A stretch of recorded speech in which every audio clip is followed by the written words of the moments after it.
دے گا, کوئی آپ کا دکھ بانٹ دے گا, لیکن آپ کی مشکل صرف اور صرف اللہ تعالیٰ ہی حل کر سکتا ہے.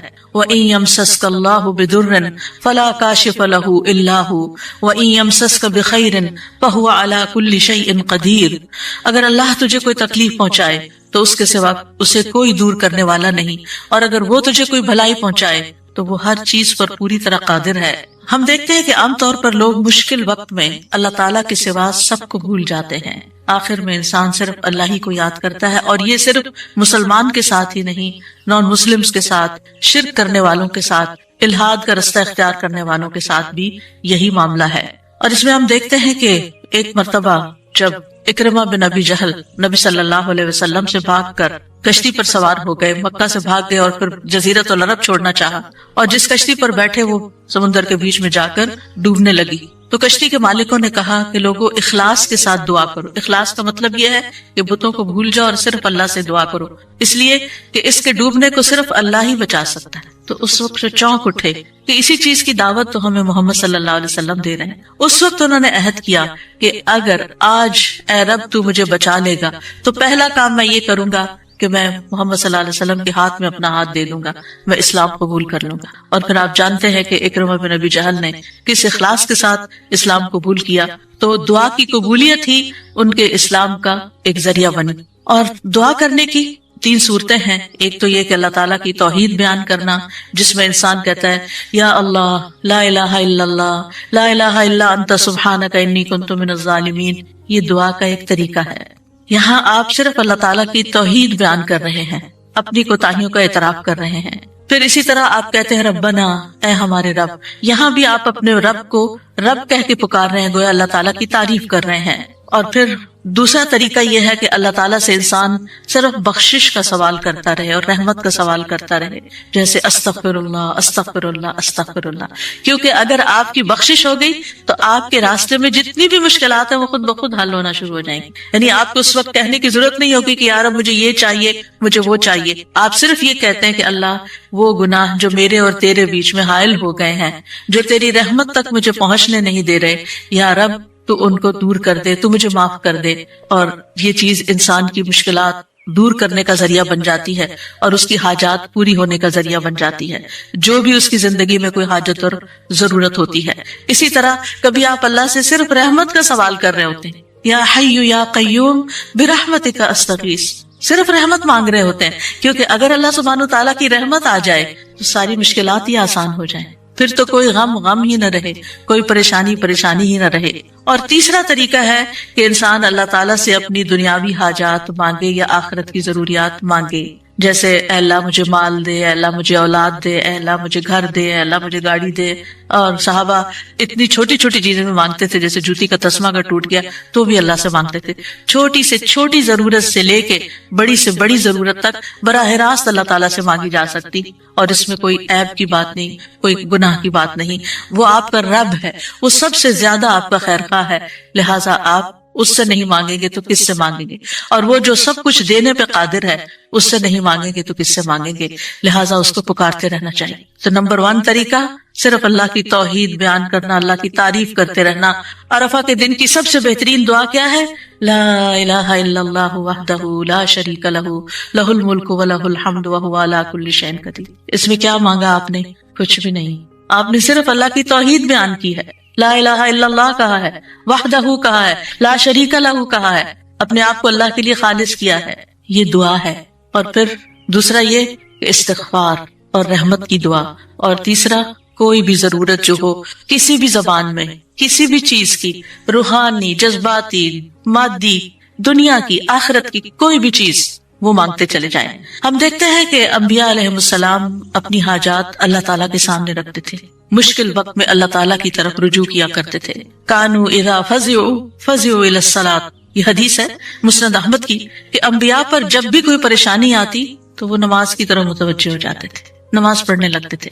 اور کل ہم نے پڑھا تھا کہ دعا کی 2 بڑی قسمیں ہیں, دعائے عبادت اور دعائے مسئلہ، کہ عبادت بھی بذات خود دعا ہے، دعائے حال ہے، یعنی ہم ایسی حالت میں ہیں، ایسی عبادت میں ہیں کہ جو اللہ کی رحمت کو ہماری طرف متوجہ کر رہی ہے۔ انسان سب سے زیادہ اللہ کے قریب کہاں ہوتا ہے؟ سجدے کی حالت میں، اقرب الیہ، لہٰذا خوب خوب وہاں دعا کرنی چاہیے۔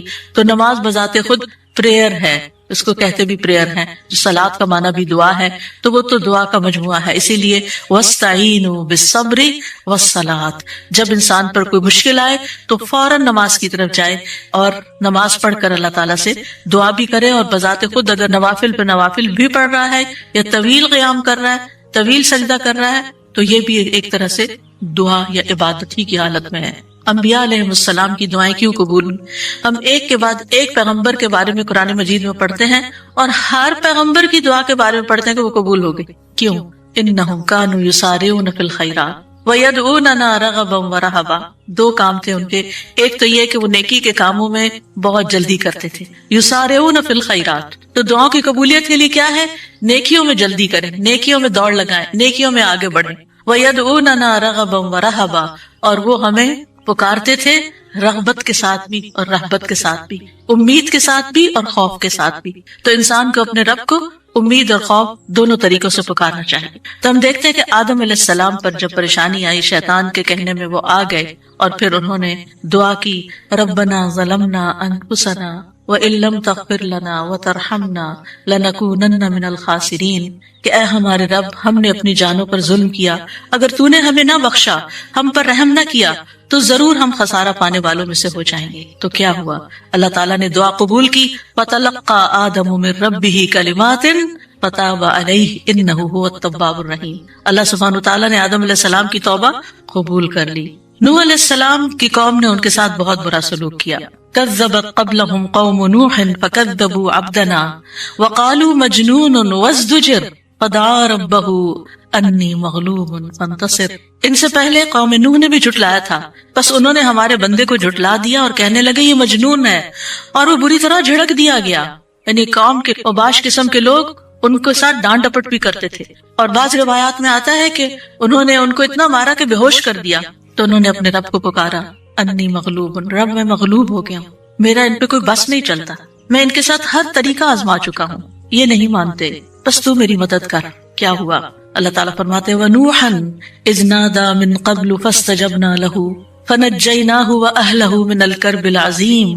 اور نوح کو بھی جب اس نے اس سے پہلے پکارا تو ہم نے اس کی دعا قبول کر لی، پھر اسے اور اس کے گھر والوں کو بہت بڑی گھبراہٹ سے بچا لیا۔ وَلَقَدْ نَادَانَا نُوحٌ فَلَنِعْمَ الْمُجِيبُونَ، اور بلا شبہ یقیناً نوح نے ہمیں پکارا تو یقیناً ہم بہت اچھے قبول کرنے والے ہیں۔ اللہ تعالیٰ نے ان کی دعا قبول کر لی اور پوری قوم کو ڈبو دیا سوائے ایمان والوں کے، اور اپنے بندے کا بدلہ لے لیا۔ یونس علیہ السلام کی مثال ہمارے سامنے ہے کہ جب اپنی قوم سے ناراض ہو کر، غضبناک ہو کر چلے گئے تھے، چلتے چلتے سمندر تک، سمندر سے کشتی میں، کشتی سے مچھلی کے پیٹ میں، اور مچھلی چلی گئی سمندر کی تہہ میں، اندھیروں پر اندھیرے۔ فنادا فی الظلمات الا الہ الا انت سبحانک انی کنت من الظالمین۔ تو اس نے اندھیروں میں پکارا، تیرے سوا کوئی معبود نہیں، تو پاک ہے، یقیناً میں ظلم کرنے والوں میں سے ہوں۔ تو ہم نے اس کی دعا قبول کر لی اور اسے غم سے نجات دے دی، اور اسی طرح ہم ایمان والوں کو نجات دیتے ہیں، اوروں کو بھی دیں گے۔ ان ساری مثالوں میں ہمارے لیے سبق ہے، ہمارے حالات کتنے بھی تنگ ہوں، ہم کتنی بھی پریشانی میں ہوں، لیکن پیغمبروں سے زیادہ پریشانی ہم پر نہیں آئی۔ بعض جگہوں پر آتا ہے کہ آدم علیہ السلام 300 سال تک یہ دعا کرتے رہے، روتے رہے کہ مجھ سے غلطی ہوئی ہے۔ بالآخر رب نے ان کو کلمات سکھائے اور پھر دعا انہوں نے مانگی اور ان کی نجات ہوئی۔ بعض اوقات آزمائشیں لمبی ہو جاتی ہیں، لیکن ہمیشہ یقین رکھیے کہ رب سنتا ہے، وہ ضرور سنے گا، وہ کبھی بھی مجھے محروم نہیں کرے گا۔ لم اکم بدعائک رب شقیہ، تجھ سے مانگ کر اے رب میں کبھی بھی نامراد نہیں ہوا، تو ضرور سننے والا ہے۔ پھر ایوب علیہ السلام 18 سال تک ایک بیماری میں مبتلا رہے ہیں۔ وَأَيُّوبَ إِذْ نَادَىٰ رَبَّهُ أَنِّي مَسَّنِيَ الضُّرُّ وَأَنْتَ أَرْحَمُ الرَّاحِمِينَ فَاسْتَجَبْنَا لَهُ فَكَشَفْنَا مَا بِهِ مِنْ ضُرٍّ وَآتَيْنَاهُ أَهْلَهُ وَمِثْلَهُمْ مَعَهُمْ رَحْمَةً مِنْ عِنْدِنَا وَذِكْرَىٰ لِلْعَابِدِينَ۔ اور ایوب جب اس نے اپنے رب کو پکارا کہ بے شک مجھے تکلیف پہنچی ہے اور تو رحم کرنے والوں میں سب سے زیادہ رحم کرنے والا ہے، تو ہم نے اس کی دعا قبول کر لی، بس اسے جو تکلیف تھی دور کر دی، اور اس کے گھر والے اور ان کے ساتھ اتنے ہی اور عطا کر دیے اپنے پاس سے رحمت کے طور پر. ان لوگوں کے لیے یاد دہانی ہے یہ جو عبادت کرنے والے ہیں. یعنی بعض اوقات انسان سوچتا ہے میں عبادت بھی کرتا ہوں, میں اللہ تعالیٰ کی حرام کردہ چیزوں سے بھی بچتا ہوں, لیکن میں دعا کرتا رہتا ہوں مگر میری دعا نہیں سنی جاتی, معلوم نہیں کیوں. اب دیکھیے کس طرح یعقوب علیہ السلام سال ہاں سال تک, بعض روایات میں 40 سال اور بعض میں اس سے بھی زیادہ وقت کے لیے وہ بیٹے سے جدا ہوئے تھے اور مسلسل دعا کرتے رہے, مایوس نہیں ہوئے. اللہ تعالیٰ نے بالآخر ان کی دعا سن لی. چھوڑنا نہیں, پیچھے نہیں ہٹنا. ایوب علیہ السلام نے کہا تھا انی مسنی الضر وانت ارحم الراحمین, اللہ مجھے تکلیف پہنچی ہے اور تو سب سے بڑا رحم کرنے والا ہے, تو سب مہربانوں میں سے بڑھ کر مہربان ہے, تو مہربانی نہیں کرے گا تو اور کون کرے گا. تو یہاں انہوں نے اللہ تعالیٰ کی رحمت کی فریاد کی. پھر ابراہیم علیہ السلام مشکل ترین حالات میں اللہ تعالیٰ پر توکل کرتے ہیں. ابن عباس کہتے ہیں کہ یہ کلمہ حسبنا اللہ ونعم الوکیل ابراہیم علیہ السلام نے اس وقت کہا تھا جب انہیں آگ میں ڈالا گیا تھا, اور ان کے اس کلمے کی وجہ سے ان پر آگ ٹھنڈی ہو گئی, کیونکہ انہوں نے کہا تھا حسبنا اللہ ونعم الوکیل, حسبنا اللہ, اللہ ہمیں کافی ہے. یہ بھی پکارنے کا ایک انداز ہے, اللہ کی رحمت کو طلب کرنے کا ایک انداز ہے. اور ان کے اس کہنے پر اللہ سبحانہ تعالیٰ نے کیا فرمایا, قلنا یا نار کونی بردم وسلاما علی ابراہیم, اے آگ تو ابراہیم پر سراسر ٹھنڈک اور سلامتی والی بن جا. ابراہیم علیہ السلام نے نیک اولاد کی دعا کی, رب ہب لی من الصالحین فبشرناہ بغلام حلیم, اے میرے رب مجھے لڑکا عطا کر جو نیکوں میں سے ہو. تو ہم نے اسے ایک بردبار لڑکے کی خوشخبری دی, بغلام حلیم. ایسا نہیں ہوا کہ ابراہیم علیہ السلام نے ادھر دعا کی اور ادھر ان کو اسحاق اور اسماعیل علیہ السلام مل گئے. انتہائی بڑھاپے کی حالت میں جا کر بہت سالوں کے بعد دعا قبول ہوئی, لیکن قبول ہوئی. ہمارے لیے اس میں سبق یہ ہے کہ مانگتے رہیں چاہے سال ہاں سال گزر جائیں. اور پھر وہ کہتے ہیں الحمدللہ الذی وہب لی علی الکبر اسماعیل و اسحاق ان ربی لسمیع الدعاء. سب تعریف اس اللہ کی ہے جس نے مجھے بڑھاپے کے باوجود اسماعیل اور اسحاق عطا کیے, بے شک میرا رب تو بہت دعا سننے والا ہے. اللہ سبحانہ تعالیٰ نے انہیں ہدایت یافتہ اولاد عطا کی تھی. یہ ان کے صبر کا نتیجہ تھا. ان کی زندگی تو مشکل میں گزری, لیکن اس کا بدلہ اللہ نے ان کو کیا دیا کہ ایسی اولاد دی جو ہمیشہ کے لیے ان کے لیے ناموری کا سبب بنی. وَوَهَبْنَا لَهُ إِسْحَاقَ وَيَعْقُوبَ, صرف بیٹا نہیں بیٹے کے بعد پوتے کی بھی خوشخبری دی. کلن ہدینا, ہر ایک کو ہم نے ہدایت دی. ونوحن ہدینا من قبل, نوح علیہ السلام کو اس سے پہلے ہم نے گائیڈ کیا.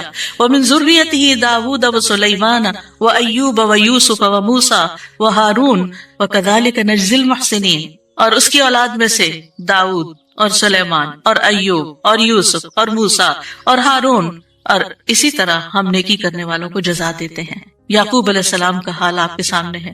انہوں نے اپنے غم اور دکھ کی فریاد لوگوں کے سامنے نہیں کی, لوگوں کو جا کر اپنے دل کا حال نہیں بتایا. کیا کہا, انما اشکو بثی وحزنی الی اللہ واعلم من اللہ ما لا تعلمون. یعقوب علیہ السلام نے کہا بے شک میں اپنی بے قراری اور غم کی شکایت صرف اللہ سے کرتا ہوں, اللہ ہی میرے دل کا حال جانتا ہے کہ یہاں کیسی کیسی بے قراری ہے بچے کی جدائی میں, اور میں اللہ کی طرف سے وہ باتیں جانتا ہوں جو تم نہیں جانتے. بہت کچھ جاننے کے باوجود انہیں یہ نہیں پتا تھا کہ بیٹا مصر میں ہے.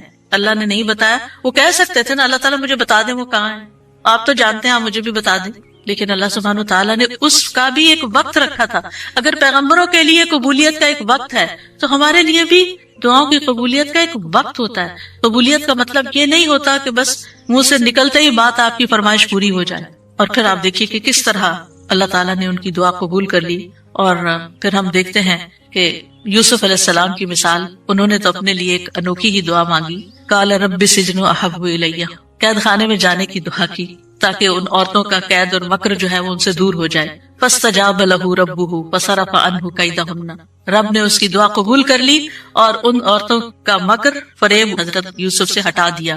انہ هو السمیع العلیم, بے شک وہ خوب سننے والا خوب جاننے والا ہے. پھر موسیٰ علیہ السلام کی دعا, کس طرح وہ مدین پہنچتے ہیں تھکے ہارے, کئی دن کے پیدل سفر کے بعد جا کر ابھی بیٹھتے ہیں تو فوراً دیکھتے ہیں کہ کچھ لڑکیاں اپنا ریوڑ لے کے کھڑی ہیں, پانی نہیں پلا پا رہی. خود تھکے ہوئے ہیں, خود بھوکے بھی ہیں, پیاسے بھی ہیں, زخمی بھی ہیں, کچھ فیوچر کا نہیں پتا, لیکن کیا کرتے ہیں, سب سے پہلے اپنے رب کو پکارتے ہیں رب انی لما انزلت الی من خیر فقیر. اور صرف دعا مانگ کے وہیں درخت کے نیچے بیٹھ نہیں جاتے, بلکہ اٹھ کے ان بچیوں کے پاس جاتے ہیں کہ تمہارا کیا معاملہ ہے, اور ان کے سارے ریوڑ کو پانی پلاتے ہیں. اور آپ سوچئے کہ ایک شخص جو خود اتنا تھکا ہو اپنے آپ کو وہاں رکھ کے دیکھیے. اگر ہم اتنا لمبا سفر کر کے آئیں اور ہم سے کوئی پانی مانگ بیٹھے, خود تو آفر کرنا دور کی بات, کوئی اور مانگ بیٹھے تو شاید ہم جھڑک ہی دیں کہ میں نے بھی تو اتنا ہی سفر کیا نہیں جتنا تم نے کیا. یہیں سے تو ہماری لڑائیاں فساد شروع ہوتے ہیں گھروں میں. لیکن نیکی کرنے والے انہم کانوا یسارعون فی الخیرات, نیکی کے کاموں میں بہت جلدی کرتے تھے, سستی نہیں کرتے تھے. ضرورت مند کو دیکھا, پہچان لیا, اٹھے, نیکی کی, اور ابھی واپس آ کے بیٹھے ہی تھے کہ اللہ سبحانہ تعالیٰ کی طرف سے ہر چیز کی بشارت آ گئی, اور وہ بچی واپس آئی اور پھر گھر لے کر گئی. کھانے پینے کا بھی انتظام ہو گیا, شادی کا بھی انتظام ہو گیا, ٹھکانے کا بھی انتظام ہو گیا, اور اچھی صالح نیک کمپنی کا بھی. جب آپ کسی اجنبی ملک میں جاتے ہیں تو آپ کو نہیں پتا ہوتا کہ آپ کو کیسے دوست ملیں گے, آپ کے نیبرز کون سے ہوں گے, آپ کا تعلق کن لوگوں سے ہوگا. لیکن یہ اللہ کی کتنی بڑی رحمت تھی کہ اللہ تعالیٰ نے انہیں ایک نیک صالح انسان کے ساتھ جوڑ دیا کہ اس کی بیٹی کی شادی حضرت موسیٰ علیہ السلام سے ہو گئی اور ان کے درمیان ایک رشتہ قائم ہو گیا. یہ بھی سراسر اللہ کی رحمت تھی. اللہ تعالیٰ نے ان کی دعا قبول کی. موسیٰ علیہ السلام نے ہر مشکل مرحلے میں اللہ تعالیٰ کو ہی پکارا. فرعون کے دربار میں جانے لگتے ہیں تو کیا پڑھتے ہیں, رب اشرح لی صدری ویسر لی امری واحلل عقدۃ من لسانی یفقہوا قولی واجعل لی وزیرا من اہلی ہارون اخی. رب اشرح لی کے علاوہ کہ جو کام کرنے جا رہا ہوں یا اللہ اس کے لیے میرا دل کھول دے, میرا کام آسان کر دے, میری زبان کی گرہ کھول دے, یعنی میرے بولنے میں سلاست ہو جائے, اور اس طرح کی کمیونیکیشن ہو کہ لوگ میری بات سمجھ جائیں, ان کو میری بات سمجھ آ جائے تاکہ وہ مقصد پورا ہو جائے, اور میرے گھر والوں میں سے ایک میرا مددگار بنا دے. اللہ تعالیٰ نے ہارون علیہ السلام کو نبی بنا کر ان کا مددگار بنا دیا. زکریا علیہ السلام کی مثال, مایوس نہیں ہے, سال ہر سال تک اولاد کی دعا کرتے, انتہائی بڑھاپے میں بھی. وَزَكَرِيَّا إِذْ نَادَىٰ رَبَّهُ رَبِّ لَا تَذَرْنِي فَرْدًا وَأَنْتَ خَيْرُ الْوَارِثِينَ. اور زکریا کو جب اس نے اپنے رب کو پکارا, اے میرے رب مجھے اکیلا نہ چھوڑ اور تو سب وارثوں سے بہتر ہے, تو ہم نے اس کی دعا قبول کر لی. فَاسْتَجَبْنَا لَهُ وَوَهَبْنَا لَهُ يَحْيَىٰ, اور ہم نے اس کو یحییٰ عطا کیا. وَأَصْلَحْنَا لَهُ زَوْجَهُ, اور اس کی بیوی کو اس کے لیے درست کر دیا. یعنی بعض اوقات ہم سوچتے ہیں کہ انفرٹیلٹی کا پرابلم ہے, بچہ ہو ہی نہیں سکتا. اللہ تعالیٰ سب کچھ کر سکتا ہے, اللہ تعالیٰ وہ بھی ٹھیک کر سکتا ہے, کیونکہ ان اللہ علی کل شیء قدیر, اللہ تعالیٰ ہر چیز پر قدرت رکھتا ہے. اس لیے مایوسی کس بات کی, اللہ کے بندے کبھی بھی مایوس نہیں ہوتے.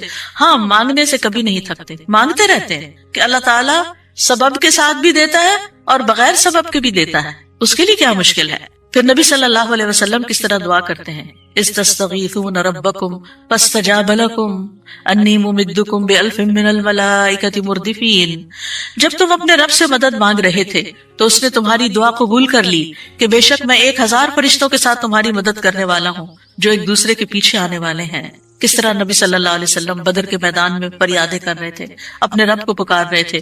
دیر اینڈ دن خوشخبری آ گئی کہ فرشتوں سے مدد کی جائے گی. انبیاء علیہ السلام کے علاوہ ہم دیکھتے ہیں کہ دیگر افراد بھی جنہوں نے اللہ تعالیٰ سے دعا کی, اللہ سبحانہ تعالیٰ نے ان کی دعا سن لی. سورۃ المؤمن میں جو مرد مومن ہے, جو فرعون کے دربار میں سے ہی ایک شخص اٹھتا ہے اور پھر وہ لوگوں کو نصیحت کرتا ہے, اور کیا کہتا ہے, فَسَتَذْكُرُونَ مَا أَقُولُ لَكُمْ وَأُفَوِّضُ أَمْرِي إِلَى اللَّهِ ان اللہ بصیر بالعباد. فرعون کے دربار میں ایک شخص کا اٹھ کر لوگوں کو سمجھانا, فرعون کو سمجھانا, خوب خوب نصیحتیں کرنا, کلم کلا موسیٰ علیہ السلام پر ایمان لانا, یہ بہت بڑی بغاوت تھی اور بہت بڑا نقصان ہو سکتا تھا.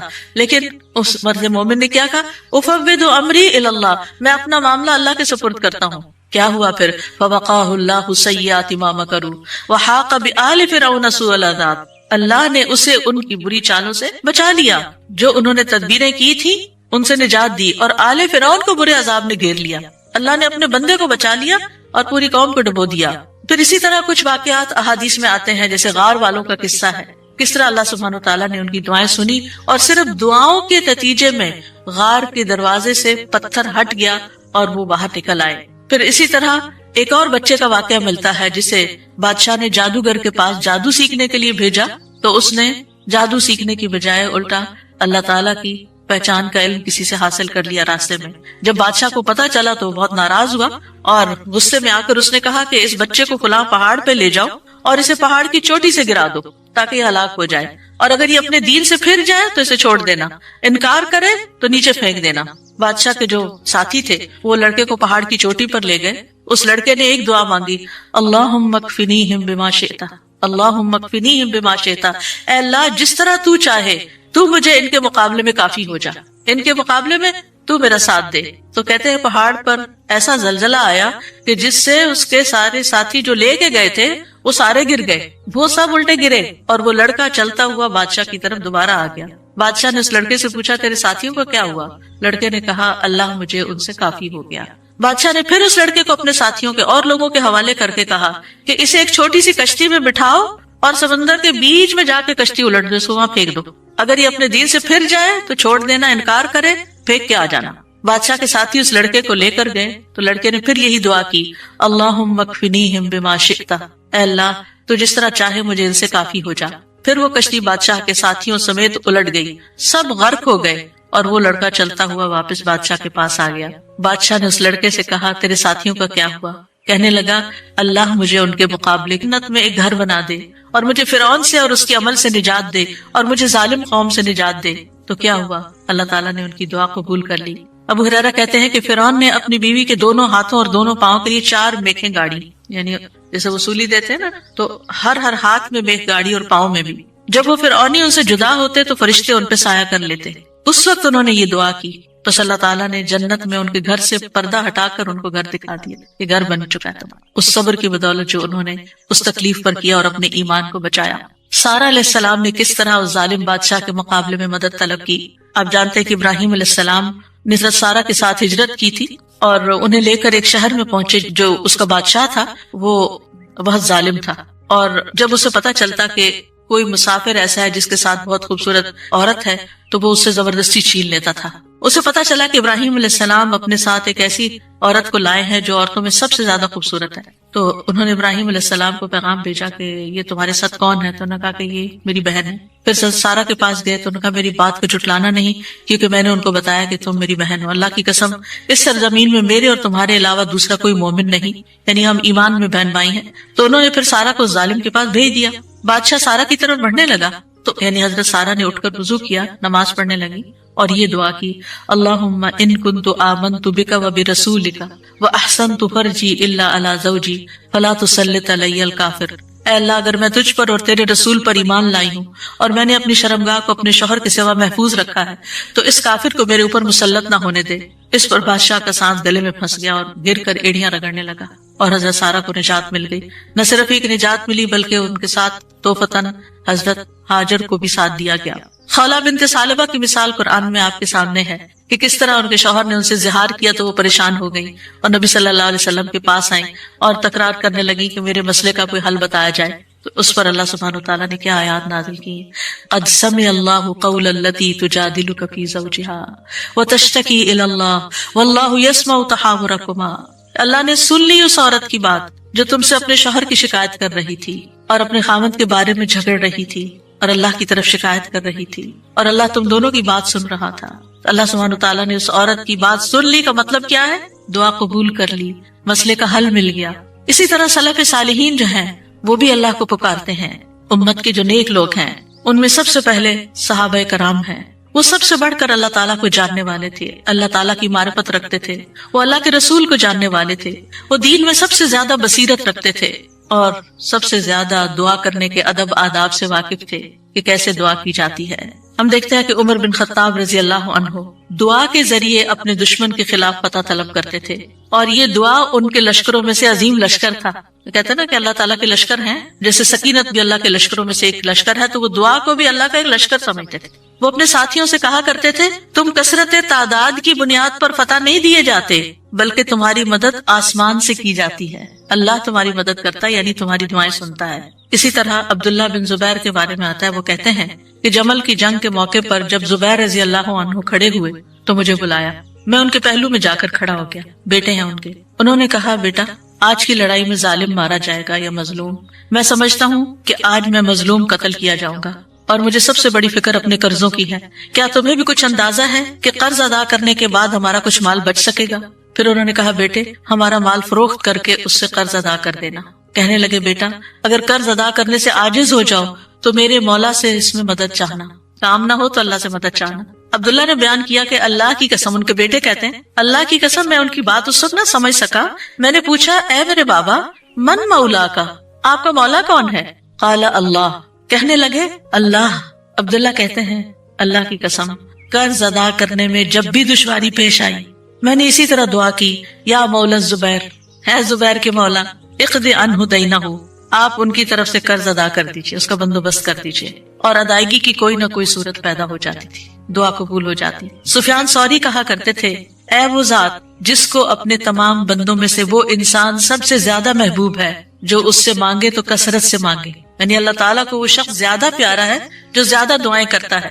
اے وہ ذات جس کو اپنے تمام بندوں میں سے وہ انسان سب سے زیادہ ناپسند ہے جو اس سے نہیں مانگتا، کیونکہ جو انسان دعا نہیں کرتا اللہ تعالیٰ اس سے ناراض ہوتا ہے، اور تیرے سوا کوئی بھی ایسا نہیں ہے اے میرے رب۔ کیا مطلب؟ کوئی بھی اور ایسا نہیں، اگر کسی سے بھی انسان ایک سے زیادہ دفعہ کچھ مانگ لے تو وہ ناراض ہو جاتا ہے، اور نہ مانگے تو خوش رہتے ہیں۔ ایون ماں باپ بھی آپ دیکھیں، اگر بچے ایک دفعہ کچھ مانگے تو کہ اچھا بیٹا لے لو، پھر دوسری دفعہ پھر مانگے تو ایک دن آتا ہے کہ ماں باپ بھی کہتے ہیں کہ تم کب تک مانگتے رہو، اپنا بندوبست خود کرو۔ لیکن اللہ سبحانہ وتعالیٰ کبھی ایسا نہیں کہتے کہ کب تک تم مجھ سے دعائیں کرتے رہو گے، وہ پسند کرتے ہیں کہ بندہ دعا کرتا رہے۔ اور بعض لوگوں کو تو دعا میں ایسا لطف آتا ہے، اللہ تعالیٰ سے مناجات کرنے میں، اللہ تعالیٰ کو پکارنے میں، اللہ تعالیٰ کے آگے ہاتھ پھیلانے میں، اللہ تعالیٰ کی طرف رجوع کرنے میں ایسی لذت آتی ہے کہ ان کی یہ لذت اس چیز کی لذت سے بھی بڑھ جاتی جو وہ مانگ رہے ہوتے ہیں۔ اس لیے کبھی بھی انسان مانگنے سے دور نہ رہے، مانگتا رہے، صرف بڑی حاجتیں نہیں، بڑے مسائل نہیں، چھوٹی چھوٹی چیزیں بھی۔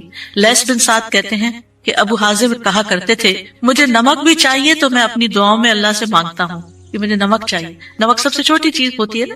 اور پھر اسی طرح بعض سلف صالحین اپنی نمازوں میں اللہ تعالیٰ سے اپنی تمام ضروریات مانگتے تھے، یعنی چھوٹی بڑی سب، یہاں تک کہ آٹے میں ڈالا جانے والا نمک، بکری کا چارہ، گھاس بھی اللہ سے مانگتے تھے۔ چھوٹی چھوٹی چیزیں بھی ایک تعلق کو ظاہر کرتا ہے نا یہ، اور اس بات کے یقین کو ظاہر کرتا ہے کہ وہی دیتا ہے، یہ چھوٹی چیزیں بھی وہی دیتا ہے، اگرچہ اسباب ہے دنیا میں لیکن اصل میں پیچھے اسی کا ہاتھ ہے۔ حضرت عائشہ کہا کرتی تھی، سب کچھ اللہ سے مانگو، یہاں تک کہ جوتے کا تسمہ بھی اللہ سے مانگو، کیونکہ اگر اللہ میسر نہ کرے تو وہ کبھی میسر نہ ہو، اللہ نہ دے تو کبھی نہیں ملتا، چاہے چھوٹی سی چیز ہی کیوں نہ ہو۔ یاد رکھیے دعا کی قبولیت کے کچھ درجات ہیں، یعنی ہم سب مانگتے ہیں، پیغمبروں نے مانگا، ابھی تک ہم نے دیکھا کہ سب مانگ رہے ہیں اور دعائیں قبول بھی ہو رہی ہیں، تو اس کے کچھ درجات ہیں، لیولز ہیں۔ رسول اللہ صلی اللہ علیہ وسلم نے فرمایا، اگر کوئی شخص اللہ سے دعا کرتا ہے تو اس کی دعا ضرور قبول ہوتی ہے، اس کی دعا ضرور قبول ہو جاتی ہے، خواہ دنیا میں اسے وہ چیز دے دی جائے، یعنی جو مانگ رہا ہے وہ یہیں مل جائے، یا اس کے لیے آخرت میں ذخیرہ بنا دیا جائے، یا پھر اس دعا کے بقدر اس کے گناہوں کا کفارہ ادا ہو جاتا ہے، بشرطے کہ اس کی دعا کسی گناہ یا قطع رحمی کے لیے نہ ہو اور وہ جلدی نہ کرے۔ تو تین چیزیں ہو گئی، یا وہی چیز مل گئی جو مانگی، یا پھر آخرت کے لیے جمع ہو گئی کہ وہاں بدلہ ملے گا، یا پھر دنیا میں کیے جانے والے گناہوں کا کفارہ ہو گیا۔ بعض اوقات انسان اللہ کی نافرمانی کے کچھ کام کر رہا ہوتا ہے، مثلا نماز کے لیے صبح وقت پہ نہ اٹھنا، کچھ لوگ روٹین میں ریگولرلی دیر سے فجر پڑھتے ہیں، رات کو دیر سے سوتے ہیں، صبح دیر سے اٹھتے ہیں، اگر ان کو سمجھایا جائے تو وہ کہتے ہیں ہم پڑھ تو لیتے ہیں نا، جب اٹھتے ہیں پڑھ لیتے ہیں۔ بھئی کبھی کبھار تو ایسا ہو جائے، لیکن روز کا یہ اگر کام ہو جائے تو یہ کوئی معمولی چیز ہے، یہ اللہ کی نافرمانی ہے۔ اور ایسی اور بھی چیزیں ہو سکتی ہیں زندگی میں جو ہم اللہ کے حکم کی نافرمانی کر رہے ہوتے ہیں۔ اب یاد ہوگا کہ جب میں نے رمضان کا لیکچر دیا تو اس میں سب سے پہلے یا ایھا الذین آمنوا پہ بات ہوئی تھی، یا ایھا الذین آمنوا، اے لوگوں جو ایمان لائے، تم پہ روزے فرض کر دی، یعنی روزے رکھو۔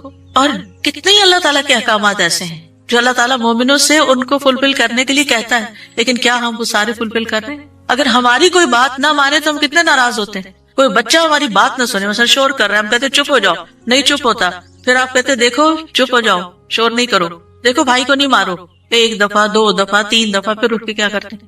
پھر لگانی پڑتی ہے۔ کیوں لگانی پڑتی؟ تاکہ فساد ختم ہو، لڑائی ختم ہو۔ ویسے نہیں وہ مان رہا، ہمارا بھی یہی حال ہے۔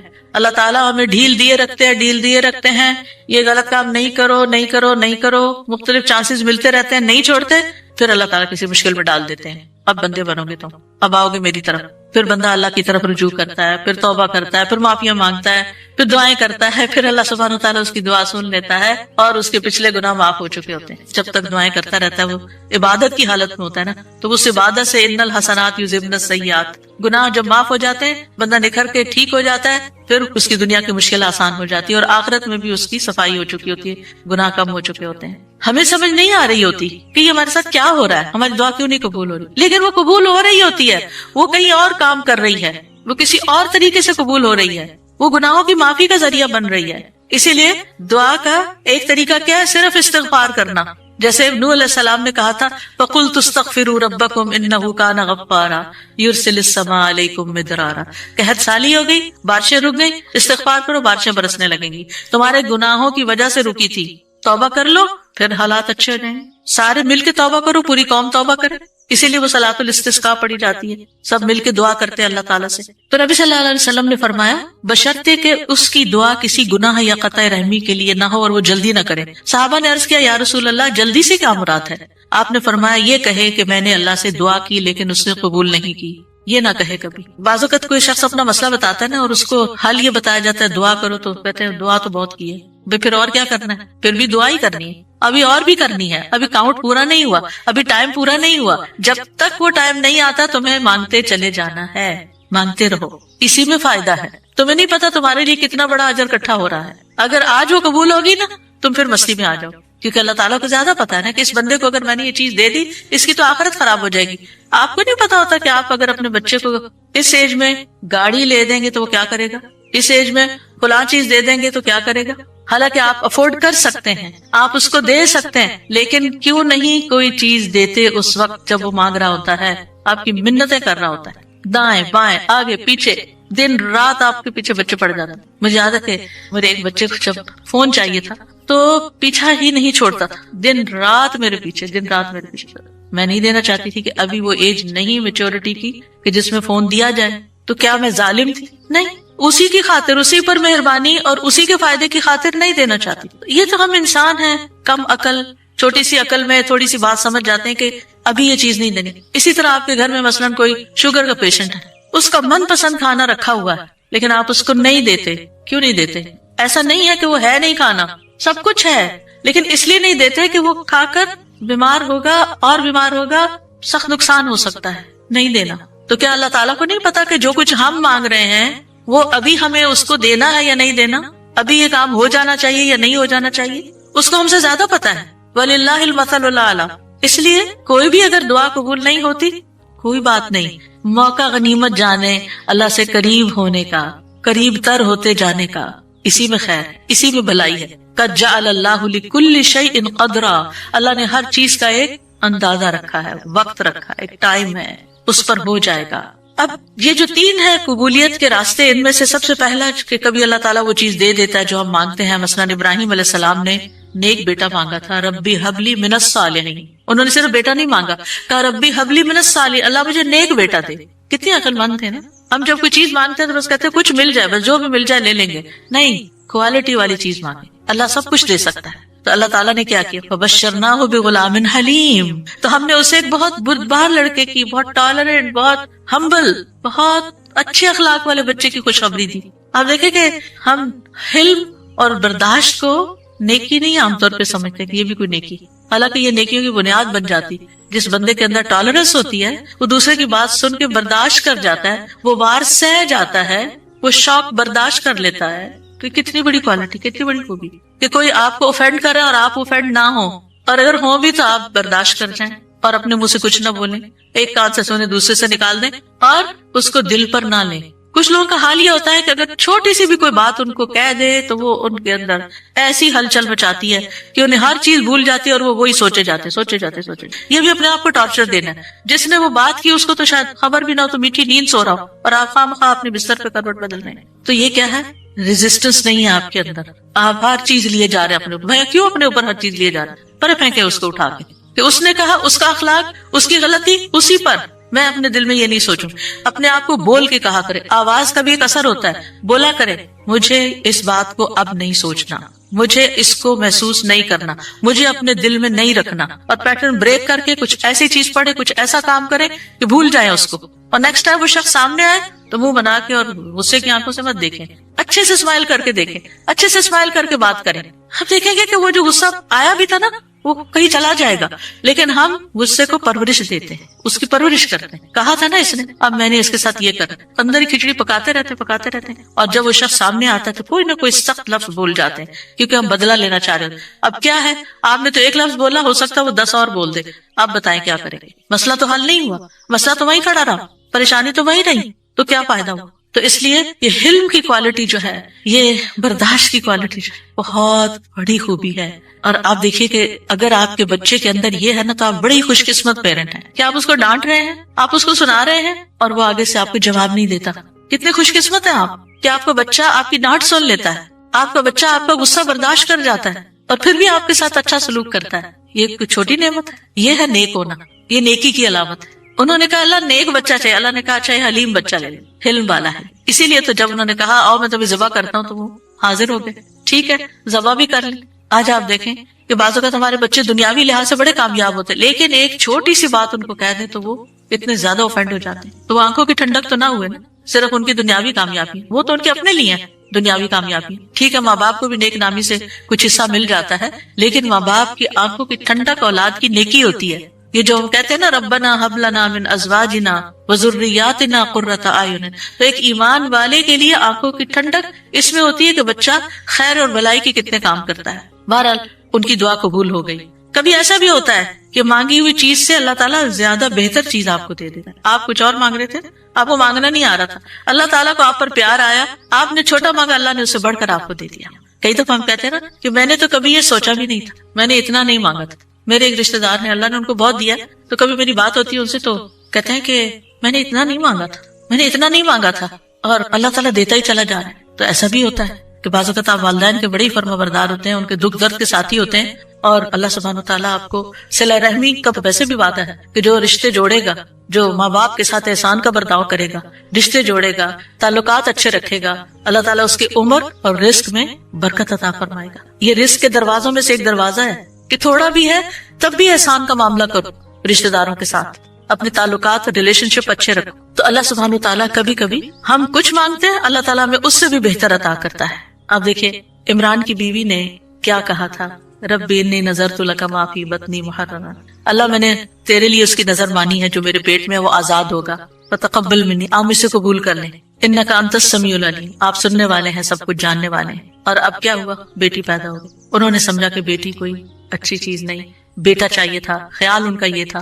واللہ اعلم بما ودعت ولیس الذکر کالانثی، اللہ تعالیٰ نے کیا فرمایا کہ لڑکا لڑکی کی طرح نہیں ہوتا. یہاں جو کام بیٹی کرے گی وہ بیٹا نہیں کر سکتا. اور پھر حضرت مریم سے کیسی خیر دنیا میں جاری ہوئی، اللہ نے ان کو کس طرح چنا، ایمان والی عورتوں کی سردار ہیں.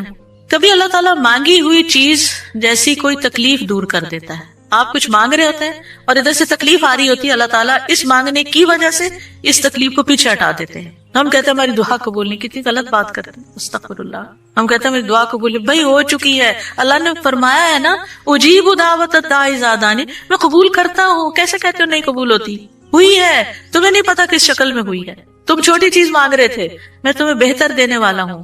تم کچھ مانگ رہے تھے، میں تم سے مصیبت دور کر رہا ہوں. اگر وہ مصیبت دور نہ کرو تو یہ تمہاری مانگی ہوئی چیز مل بھی جائے تو تم فائدہ نہیں اٹھا سکتے اس سے. نبی صلی اللہ علیہ وسلم نے فرمایا جو مسلمان کوئی ایسی دعا کرے جس میں گناہ یا قطع رحمی کا کوئی پہلو نہ ہو تو اللہ اسے 3 میں سے کوئی ایک چیز ضرور عطا فرماتے ہیں. یا تو فوراً ہی اس کی دعا قبول کر لی جاتی، یا آخرت کے لیے ذخیرہ کر لی جاتی، یا اس سے اس جیسی کوئی تکلیف دور کر دی جاتی. صحابہ نے عرض کیا اس طرح تو پھر ہم بہت کثرت کریں گے. آپ نے فرمایا اللہ اس سے بھی زیادہ کثرت والا، یعنی آپ بہت مانگو گے تو اللہ تعالیٰ اس سے بھی زیادہ دے سکتا ہے، تمہارے مانگنے سے بھی زیادہ دے سکتا ہے. کبھی گناہوں کا کفارہ بن جاتی ہے، حدیث میں آتا ہے وَإِمَّا أَن يُكَفَّرَ عَنْهُ مِن ذُنُوبِهِ بِقَدْرِ مَا دَعَا، یا پھر اس دعا کی وجہ سے اس کے گناہوں کا کفارہ ادا ہو جاتا ہے، ایکسپیشن ہو جاتی ہے. یعنی بعض اوقات ہماری نماز میں کوئی کمی رہ جاتی ہے، بعض اوقات روزے میں رہ جاتی ہے، زکوٰۃ میں رہ جاتی ہے.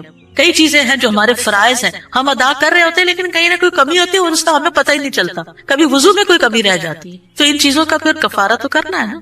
تو پھر یہ دعائیں جو ہیں یہ اس کبھی کوتاہی کا بھی کفارہ کرتی. پھر یاد رکھیے کہ جو لوگ مایوس ہوتے ہیں اور اللہ سے مانگتے نہیں، مانگنا چھوڑ دیتے ہیں، تو اللہ تعالیٰ نے ایسے لوگوں کی مذمت بیان کی. اگر وقتی طور پر وہ نہیں مل رہا جو آپ کے دل میں پٹکا ہوا ہے کہ یہی ملنا چاہیے، اور پھر آپ کو نہیں ملتا اور آپ دعا مانگنا چھوڑ دیتے ہیں، تو یہ طریقہ درست نہیں. وقال ربک